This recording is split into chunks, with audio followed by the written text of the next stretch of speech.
Have you ever heard a silence that didn't feel peaceful at all, but heavy, unsettling, almost like the world was holding its breath? Not the gentle quiet of a calm morning, but the kind of silence that makes your skin prickle because you know something has gone terribly wrong. That was the silence that settled over Tanzania after the 2025 election. Streets that were once full of children laughing, shopkeepers calling out to customers, and families walking home together at sunset suddenly felt abandoned. People stood in doorways with uncertain eyes, listening not for celebration, but for the next siren, the next gunshot, the next piece of news that might change their lives forever. And then came the African Union's official statement, a short, polite message written in the safe, familiar language of diplomacy. In one breath, the AU congratulated President Samia Suluhu Hassan on her re-election. In the very next breath, they expressed deep regret over the loss of life during post-election unrest. Two sentences placed side by side, one of victory, one of mourning. It felt less like a political announcement and more like a confession whispered through clenched teeth. Tanzanians saw it immediately. How do you celebrate a win when people are burying their loved ones? For decades, Tanzania was held up as the quiet proof that stability was possible in Africa. No coups, no political implosions, no violent transitions, just the slow, steady continuity imagined by Julius Nyerere himself. But now that image is flickering. And the question hanging over East Africa is no longer simply who won the election. It's something far more troubling. If even Tanzania can crack under pressure, what does that mean for the future of democracy across the continent? This is why I want to invite you, especially those of you who have lived long enough to recognize the early signs of a storm, to walk with me through this story. Stay with this video, share your thoughts, and lend your voice. Because sometimes the truth only survives when ordinary people refuse to let it disappear. If you want to understand how deeply this crisis shook Tanzania, you have to begin not in the halls of government, but in the quiet corners of everyday life. In the days following the 2025 election, small shop owners in Arusha stood behind half-closed doors, waiting for a calm that never came. Mothers held their children a little closer as they walked through markets where soldiers now stood on every corner. University students whispered to each other in cafeterias, their eyes fixed on their phones, refreshing updates every few seconds. The country had not fallen into chaos overnight, no. It had slipped slowly but unmistakably into an unease that felt like a tightening rope around the nation's throat. And that shift was all the more shocking because Tanzania had long been Africa's model of stability. For more than 60 years, it avoided the political earthquakes that rattled so many of its neighbors. No coups, no contested transitions, no generals marching across the capital. The legacy of Julius Nyerere had shaped Tanzania into a quiet, predictable house in a region full of storms. But the 2025 election revealed something that had been hidden beneath that calm pressure, frustration, and a generation that no longer accepted silence as a form of peace. It began with hope. Young voters lined up before sunrise, many of them voting for the first time. They carried flags, wore party colors, and shared photos online filled with optimism. But by afternoon, reports began to surface. Polling stations opened late in several regions. In others, opposition agents were denied entry. Some ballot boxes appeared sealed, yet unexpectedly heavy, a detail that spread across social media with alarming speed. Still, most Tanzanians held on to hope. They had seen challenges before. But then came the crackdown. In Mwanza, a group of students gathered peacefully outside a polling center, chanting for transparency. Within minutes, police trucks arrived. Witnesses later said the officers didn't issue warnings, they swung batons first. Videos appeared online, a young man lying motionless on the street while others screamed for help. Officers dragging journalists away by their collars. Gunfire echoing as crowds scattered in all directions. In Dar es Salaam, smoke rolled through entire neighborhoods. Tires burned at intersections. Tear gas canisters clattered across the ground like stones thrown against metal. The Tanzania that the world admired for its calm suddenly felt like a country holding its breath between panic and pain. Then the whispers started. Across WhatsApp groups, Telegram channels, and local forums, people began talking about mass graves. Places like Arusha, Mwanza, Dodoma, Moshi Mara, names that once carried memories of markets, music, and family gatherings, were now spoken with fear. Some messages included photos of freshly dug earth, Others included voice notes from families searching for missing relatives. International media could not verify the claims, but the emotional truth was clear. Tanzanians no longer trusted their own institutions to keep them safe. And yet, amid the fear and confusion, something else broke loose: anger. Not chaos, not violence, anger. A deep, wounded anger that spread across the country at the speed of emotion. Because in moments like these, people don't just fear for their future, they fear that their suffering will be ignored or erased. And when the African Union released its congratulatory message to President Samia Suluhu Hassan, that fear hardened into resentment. To many Tanzanians, the message felt like an insult sewn into a condolence card. How could the AU celebrate while families were counting the dead? How could it smile politely in public while quietly admitting tragedy in the same breath? Across Twitter, Facebook, and TikTok, Tanzanians replied with one refrain: "You congratulate us while we bury our brothers." And that is when the deeper truth became visible. The unrest, the violence, the suppression, it wasn't just a reaction to the election. It was the symptom of a system that had drifted away from accountability. The old model of stability, the one built on quiet obedience, had finally reached its breaking point. Tanzania wasn't collapsing. Tanzania was waking up. And that awakening set the stage for the confrontation that would soon reach the African Union itself. To understand the turning point of this story, imagine a document written in the quiet, polite language of diplomacy. Nothing dramatic, nothing loud. Just clean, measured sentences arranged neatly across a page. Yet inside that document was a political earthquake powerful enough to shake confidence across an entire continent. This was the African Union Election Observation Mission's official report. At first glance, it looked ordinary. But then 7 words changed everything: did not comply with AU democratic principles. For decades, AU election reports followed a familiar pattern: praise the peaceful environment, note a few logistical challenges, and gently encourage improvements. But this time the gloves were off. The AU did not hide behind euphemisms or soft phrases. It confronted one of its most trusted members with a truth many feared to speak. Inside Tanzania, those 7 words landed like a bolt of lightning. Families who had lost loved ones during the unrest read the report through tears. They finally said it. A grieving mother in Arusha whispered during a televised interview, "What we saw wasn't in our imagination." Young activists posted screenshots online with captions like, "This time Africa stood with us, not against us." But pain and validation often walk together. Because the AU's report did not erase the damage already done. It did not resurrect those who died, nor did it calm the fear that still lived in ordinary neighborhoods. For many Tanzanians, the report felt like a verdict issued too late, after the wounds had already begun to scar. Still, the words had power. Opposition leaders from CHADEMA seized that power immediately. They gathered in a modest conference room in Dar es Salaam, surrounded by stacks of folders, hard drives, witness statements, and photos. This wasn't a political stunt. This wasn't even about winning an election anymore. It was about survival, moral, civic, and historical survival. And they did something almost unheard of in African politics. They bypassed Tanzania's own institutions. They bypassed regional diplomacy. They walked straight toward The Hague. Their petition to the International Criminal Court was detailed and piercing. It included time-stamped videos showing police firing into crowds, drone footage capturing security forces chasing unarmed protesters, statements from families who had to identify bodies in overcrowded morgues, photos of bruised journalists, broken cameras, and shattered storefronts. For years, African leaders accused the ICC of being a colonial tool. But now it was Africans themselves, Tanzanian victims, lawyers, activists who were demanding the court's intervention. It was a moment that flipped the continent's political narrative upside down. Accountability was no longer being imported. It was being exported from Africa itself.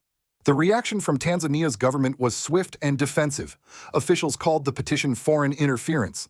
State media downplayed the violence and tried to portray the opposition as troublemakers seeking to embarrass the nation. But those arguments rang hollow. Too many videos had circulated, too many names had been whispered in local funerals, too many families were still searching for missing relatives. Beyond Tanzania's borders, the shockwaves spread quickly. In Kenya, university groups organized forums discussing the AU's unusually bold report. In Nigeria, activists used the moment to highlight their own struggles with electoral violence. In Ghana, editorial writers praised the AU's courage. Social media across Africa buzzed with the same realization: if the AU was willing to criticize Tanzania, then no government was beyond scrutiny. Inside AU headquarters in Addis Ababa, the mood was different. The organization was split down the middle. Senior diplomats warned that strong language might fracture regional stability and invite Western intrusion. Younger diplomats, shaped by years of activism, digital transparency, and the memory of movements like Warren Ensar's, argued passionately that unity built on silence was nothing more than sophisticated complicity. Their voices mattered. For once, Africa wasn't waiting for BBC, CNN, or the US State Department to tell it what happened. Africa was telling the story itself. The AU report cracked the facade. CHADEMA's ICC petition shattered it. And now, for the first time, the question echoing across the continent was no longer what happened in Tanzania, but something far more profound.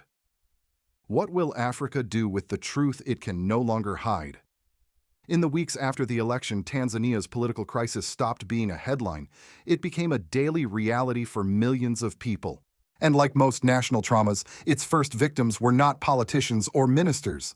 They were ordinary families who had believed the election would open a door, not close a future. In Moshi, a mother named Rehema stood outside a police station for 3 days straight, waiting for news of her son, a university student last seen filming protests on his phone. Each morning, she brought a new stack of documents, student ID cards, medical papers, even childhood photos, hoping one of them would persuade someone inside to help her. Officers refused to speak. She returned home each night with the same unanswered question: is he alive? Hers was not an isolated story. It was the story of an entire generation of parents hovering between fear and grief. For young Tanzanians, the emotional cost was different. Many of them had entered the election with hope, some even with pride. But now their optimism had hardened into something quieter and more painful: disillusionment. In cafes across Dar es Salaam, you could hear the same sentence repeated over and over: if they can take away our vote, what else can they take? The sense of betrayal ran deep because this was not just about politics, it was about dignity. And then came the political consequences. President Samia Suluhu Hassan, once celebrated as a calm and reform-minded leader, found herself trapped between two versions of Tanzania. One version wanted openness, accountability, and dialogue. The other, the version she had inherited from the Magufuli era, demanded control, obedience, and the quieting of dissent. Every step Samia took toward reform threatened the power structures that had kept her government afloat. But every step she took toward repression further eroded her legitimacy. What made her situation so tragic was the contradiction at its center. Samia had entered office in 2021 with goodwill from both her people and the international community. She spoke softly, promised reconciliation, and introduced policies that suggested a new beginning. But power in Tanzania did not change just because the voice at the podium did. The same security apparatus, the same political loyalists, and the same networks of influence remained intact, and they expected loyalty, not transformation. So when the election crisis erupted, the machinery reacted the only way it knew how: with force. The government's response to CHADEMA's ICC petition exposed this tension even more sharply. Instead of acknowledging the grievances, officials doubled down. They dismissed the evidence, threatened activists, and accused journalists of conspiring with foreign interests. State media ran segments portraying the unrest as fabricated and the opposition as irresponsible. But these messages no longer held power. Tanzania's people had seen too much. The truth had already spilled into the streets and onto millions of screens. Economically, the country began to feel the strain. Investors watched the turmoil with unease. Local businesses feared further unrest. Tourists canceled trips citing uncertainty. Tanzania's reputation for stability, once its greatest diplomatic asset, had begun to crack. Yet the greatest consequence was not financial or political. It was psychological. Tanzania, the nation that had long prided itself on its calm continuity, now had to confront a painful truth. Stability built on silence is not stability at all. It is a fragile illusion, one that can shatter the moment citizens decide they will no longer whisper. And Samia Suluhu Hassan now faced the defining question of her leadership: would she cling to a system that protected her power, or would she confront the system that was destroying her people's trust? Her answer would not only determine her legacy, it would determine the soul of Tanzania itself. To understand how the world reacted to Tanzania's unfolding crisis, you must picture a series of control rooms, some physical, some digital, spread across Washington, Brussels, Beijing, and Nairobi. In each one, diplomats and analysts watched the same shaky videos circulating on social media, crowds running from gunfire, smoke drifting across city streets, mothers crying outside police stations. The world wasn't simply observing an election dispute. It was witnessing the unraveling of one of Africa's most trusted democracies. In the United States, the reaction was cautious, almost painfully so. Washington has always valued Tanzania not just as a partner, but as a geopolitical anchor in a region where instability can spread with dangerous speed. The U.S. quietly monitored the violence but stopped short of sharp condemnation. The language from the State Department emphasized stability, regional cooperation, and restraint on all sides. Those phrases may have sounded neutral on paper, but to Tanzanians reading from their phones in darkened living rooms, they felt like a familiar global pattern: great powers prefer predictable governments to unpredictable truths. Yet among America's civil society groups, the tone was different. Human rights organizations, church networks, and African diaspora communities spoke openly about the brutality. They questioned whether stability could ever justify silence. And older Americans, many of whom watched U.S. foreign policy shift over decades, recognized the uncomfortable dilemma: when does supporting a partner become enabling an injustice? Europe's response followed a similar rhythm. The European Union expressed serious concern and called for transparency, but avoided strong diplomatic measures. Individual European lawmakers, especially from Scandinavian countries, took bolder positions demanding an independent investigation. But as a bloc, Europe hesitated. Tanzania's role in regional security, trade, and counterterrorism made confrontation risky. Meanwhile, in Beijing, the reaction was muted. China has deep economic ties in East Africa and rarely intervenes in internal political disputes. Stability, regardless of how it is achieved, remains Beijing's priority. For Chinese policymakers, Tanzania's unrest was a problem only if it threatened long-term investments. So China watched, waited, and said very little. But perhaps the most profound reactions came from within Africa itself. Across Kenya, Ghana, Nigeria, South Africa, and Senegal, social media was flooded with commentary. Kenyan student unions organized campus debates about electoral accountability. Nigerian activists drew parallels with their own struggles after Guinea and SARS. Journalists from Ghana to Zambia wrote columns questioning whether the African Union was finally stepping into a more courageous era or merely reacting to a crisis too visible to ignore. And inside the African Union, the debate cut deep. Tanzania's turmoil forced the AU to confront its own identity. Would it remain an organization that shielded governments from embarrassment, or could it become a guardian of ordinary citizens, the very people whose taxes, votes, and futures give the AU its mandate? This was not just a Tanzanian story anymore. It had become a continental mirror, a reflection of Africa's new political consciousness: more connected, more vocal, and far less willing to accept silence as a substitute for justice.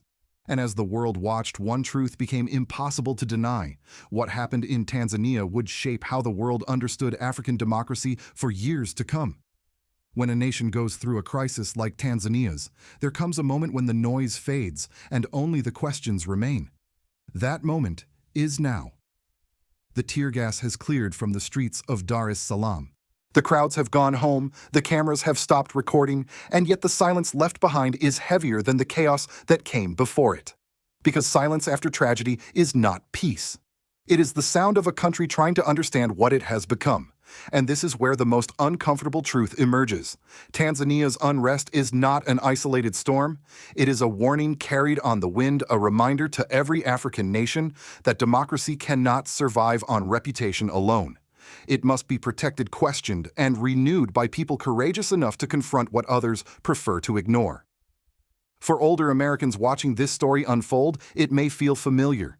You have seen moments in history when institutions were tested, when leaders faced moral crossroads, when nations had to decide whether loyalty meant silence or truth. Tanzania is standing at that same crossroads today, and the direction it chooses will shape not only its own future, but Africa's broader struggle for accountability. Because across the continent, something historic is happening. Citizens are demanding answers. Youth movements are refusing to be intimidated. And leaders like Ibrahim Traoré in Burkina Faso are becoming symbols, whether you agree with them or not, of a generation that is no longer willing to let foreign powers, old elites, or broken institutions decide their fate.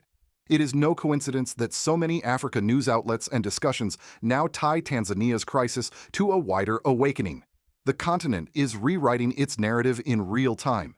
So here is the greater question: will Africa defend its truth, or will it continue to bury it beneath political convenience? If Tanzania's democracy, once considered one of the continent's most stable, can fracture under pressure, then no nation is immune.